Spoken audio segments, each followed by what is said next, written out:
Hello, I'm Catherine. I'm the founder of Misty Moon Cider, and we're here today at the Rural Life Centre, which is where we'll be running our first Misty Moon cider making course.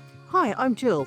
I've been making cider with Misty Moon Cider from the very beginning, and we are going to tell you a little bit about how we go from making apples that people are throwing away into the most delicious, amazing cider. We are here today in the Rural Life Centre where we will be holding the Misty Moon cider courses, 15 acres of stunning Surrey countryside, historical barns and real rural heritage. It really is a special pace, and it's the kind of setting that makes the day out feel genuinely memorable. When we started Misty Moon Cider, we had to learn everything from the beginning, from choosing the right apples to understanding what we need for small-scale cider pressing equipment. We've been on a long journey scaling up to the business that we are today. And we start with the apples.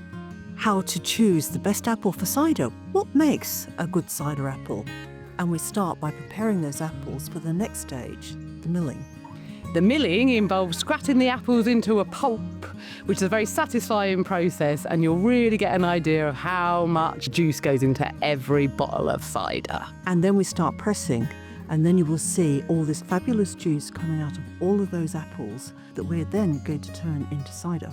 Then we finish with the science, the fermentation process, pasteurisation, everything you need to do to be able to make the cider you want at home. We're going to share with you the lessons from Misty Moon that we've learned.